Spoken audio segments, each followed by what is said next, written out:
12 क्षेत्र नंबर 2 में जो उपनिर्वाचन हो रहा बा एमे अपने के केकर नहीं पार लगी जैसा लाग रहा बा अभी काहे कि जितना भी नेता लोग बा लोग सब दिग्गज लाग रहा बा लोग चारों तरफ से।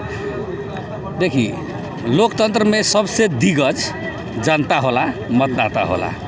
ये एगो संवैधानिक अधिकार बा कि जितना भी व्यक्तिगत रूप से चाहे पार्टी के रूप से जितना भी वाइटल लीडर हो जाओ, लेकिन सबसे मेरुदंड और निर्णायक जनता होला, मतदाता होला। लेकिन मतदाता लोग के अभी झुकाव देखल जाओ तो अपने एगो बदलाव के तरफ एगो झुकाव एगो लहर बढ़ते जा रहल बा, जौन में एगो बहुत बड़का ई क्षेत्र में नारा भी लागल बा कि 12 क्षेत्र नंबर 2 में अब बाहर के ना, अब स्थानीय जो दुख सुख के साथी बा, स्थानीय जो लीडर जीते वाला बा ओकरा के आगे बढ़ावे के एगो बहुत बड़का हमनी के लहर दिखाई दे रहा बा। कारण स्थानीय में अपने के लाग रहा बा यहाँ ओमे सबसे जबरदस्त कैंडिडेट के रूप में शिवचंद्र कुशवाहा जी लाग रहा बानी। कारण कथी कि अंकगणित भी देखल जाओ तो पिछलका चुनाव में लगभग 300 के मत से के आसपास से ही उनकर मतलब हार भई रहे, पराजित भई रहलन। तो ई कारण से जनता के भी एगो जबरदस्त सिंपैथी बा और खास करके जौन जनमत पार्टी के जौन लहर बा अपने के देशव्यापी रूप में उ लहर एगो यहाँ बाड़ा जिला में भी अपने के दिखाई दे रहा बा। और खास करके बाड़ा जिला के बात करल जाए तो एगो क्रांति के भूमि है। बाड़ा जिला के लोग बढ़ चढ़ के जौन बीरगंज नाका जौन बंदी भई रहे, मधेश आंदोलन भई रहे, तो में बाड़ा जिला के भी परसा के साथ साथ बाड़ा के भी अहम भूमिका रहे। तो हर एक परिवर्तन के आंदोलन में जौन बाड़ा जिला के भूमिका रहे उ भूमिका के एड्रेस करेला भी यहाँ के लोग अब परिवर्तन खोज रहा बा। और ई कारण से देख रहा बानी कि जनमत के तरह और खास करके डॉक्टर सीके राउत जी के जो स्टेटमेंट सब बा अभी तक सदन से लेके सड़क से लेके सरकार से लेके जौन परफॉर्मेंस सब बा प्रदर्शन बा, ई कारण से पाल रहा अभी शिवचंद्र जी के बहुत ज़्यादा भारी बा। और खास करके मोर्चा डायरेक्ट अपने के डॉक्टर सीके राउत जी संभलले बानी। ई कारण से हर जगह जौन किस्म के क्रेज काहे से परसों हमनी के जाके वहाँ सभा भी देखनी अपने के बरियारपुर में, कलैया में भी अपने हज़ारों लोग प्रवेश कर रहे। हर जगह हरन के, सीके राउत के और जनमत पार्टी के चर्चा परिचर्चा बा। और शिवचंद्र कुशवाहा जी के भी अपन स्ट्रेंथ बा, अपन लगानी बा समाज में।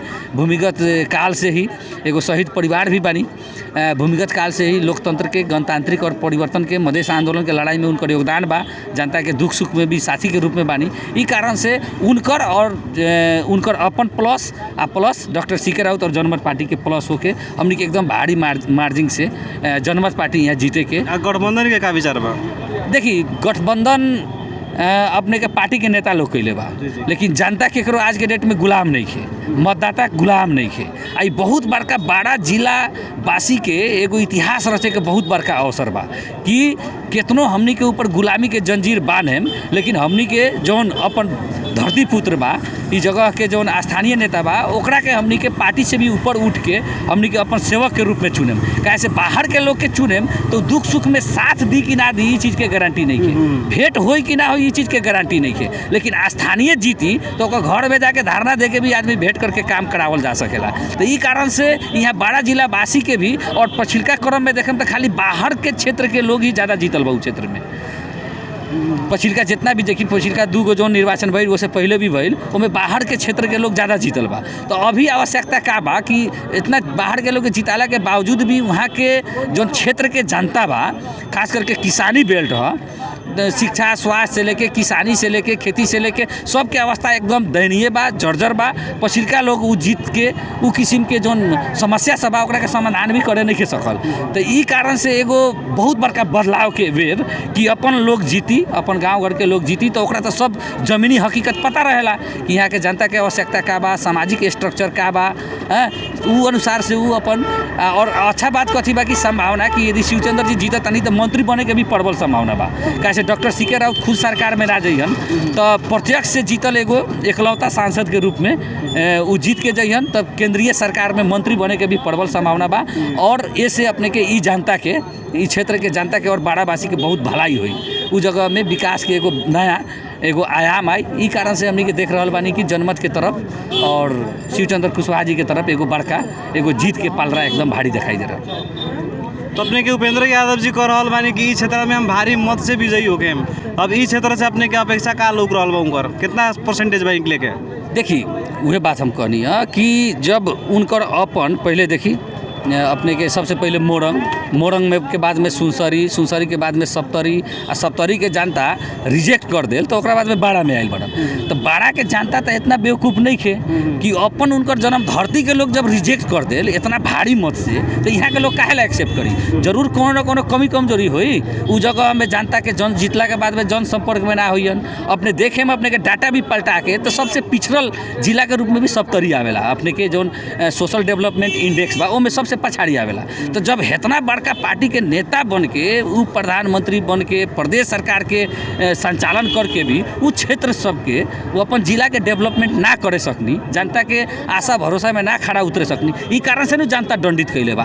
और सिंपल वे में बात का कैल जाए कि सिंपल एसएलसी में आदमी फेल भी होला, कोनो क्लास में फेल होके तो कम से कम 1 साल इंतजार कैला के बाद में दोसर एग्जाम देवे के मिलेला। लेकिन उस साता के इतना बड़का लोभी बड़न कि 2 महीना भी बर्दाश्त नहीं किए। देखी 2 गो सीट मिलल बा मंत्रालय के, तो एगो अशोक राय जी के डाल दिले बड़न आ एगो खाली रखले बड़न कि मैं जीते रहूँ छु अनि मलाई उप प्रधानमंत्री। ई कारण से इतना सेल्फिश और स्वार्थी नेता के यदि यहाँ के जनता यदि जिता देता तो ये बहुत बड़का तमाचा हुई का, ये बहुत बड़का माता देश के और जनादेश के अपमान हुई। कारण कि लोकतंत्र में अपने के जनादेश माता देश बहुत ही महत्वपूर्ण चीज़ होला और सम्मान करे के चाहिए। उनका तो नैतिकता के आधार पर अपने के जसपा के राष्ट्रीय अध्यक्ष से राजीनामा देवे के चाहिए और जनता के बीच में जाके माफ़ी मांगे के चाहिए। आज तक हम जो गलती कैनी, जो मधेश के साथ जो गद्दारी कैनी, मधेश में अवसर मिला के बाद भी विकास ना करे सकनी, युवा के रोजगार ना देवे सकनी, किसान लोग के समस्या ना समाधान करे सकनी, तो वो चीज़ के अब जाके करेक्शन करे के चाहिए, जनता के बीच में जाए के चाहिए। लेकिन बताई कि निर्लजता के एकदम पराकाष्ठा है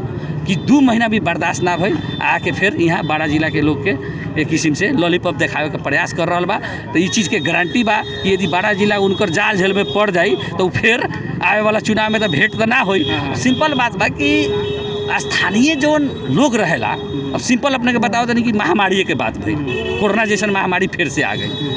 तो जब स्थानीय लोग रही तो ओकरा ये भी डर रही कि भाई उस क्षेत्र में जाके जनता के ना बचाए तो अपने के का हो कि हमरो घर परिवार के लोग इष्ट मित्र लोग के उ लाग सकेला मर सकेला, चाहे बाढ़े आ गई, चाहे कोनो किस्म के हैजा आ गई, कोनो किस्म के प्रकोप आ गई, तो ओकरा एगो अपन लगाव के कारण भी आके उ जनता के बीच में रही ओकर निराकरण के उपाय करे। लेकिन वो बाहर के लोग के का मतलब बाटे, ओकर तो बाहर के लोग के तो काठमांडू में बा लोग, राज दरबार में बा लोग, अन्य पूर्व के जिला में बा लोग, तो ओकरा तो उस चीज़ के पीड़ा महसूस ना हो। तो ई कारण से कभी भी लोकतंत्र में इस चीज़ के देखे के चाहिए का, अपन स्थानीय के देखे के चाहिए। जो दिन हो सकेला कमी कमजोरी बहुत सारा लोग में रहेला, सब चीज़ अपने देखे में हर एक पैरामीटर में तो चुस्त दुरुस्त सब ना रहेला, लेकिन ओवरऑल में अपने के देखे के पड़ी। तो ओवरऑल में देखला के हिसाब से देखल जाए कि बाड़ा जिला एकदम परिवर्तन खानी। तो जाते जाते अपने जनता के का आग्रह करे के चाहतनी ई चुनाव के लेके? देखिए जनता के तो हम एकदम ये आग्रह करे के चाहतनी कि उ लोग लग रुपया बा, पैसा बा, ताकत बा, पावर बा, अपने देखनी है न सप्तरी से लेके अपने के पारसा जिला तक के पूरा जसपा के लोग आए रहे, गाड़ी स्रोत साधन सरकार सब चीज़ आए रहे, तो ओकरी के पास सब कुछ बा।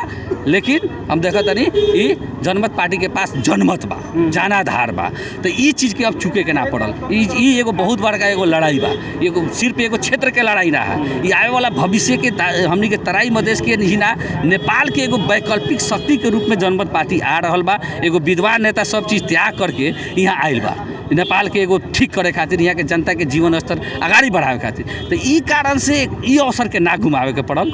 हाँ, अभी पैसा के त्राही माम बा, लोग में गरीबी बा, खाओ पियो लोग मस्ती से, जितना पैसा बांटता लोग ले, कारण कि वो पैसा उ लोग के खेत घर बेचल पैसा ना है। वो अभी तक सरकार में 2064 साल से अभी तक प्रदेश सरकार से लेके केंद्र सरकार में लाभ लेके भ्रष्टाचार करके लूटल पैसा लोग ले, अपन जौन काम व्यवहार बा तौन करो, लेकिन वोट एकदम परिवर्तन के खातिर अपने के हरन छाप में देवे के चाहिए और जितावे के चाहिए। एगो नया जौन वैकल्पिक शक्ति बा ओकरा के आगाड़ी बढ़ावे के चाहिए। एगो और बात कहे के चाहते कि हमनी के एकदम लेटेस्ट वर्जन के मोबाइल चाहिए, नया हमनी के गाड़ी चाहिए, माने नया जौन भी चीज़ नया फैशन के कपड़ा लता चाहिए अपडेटेड।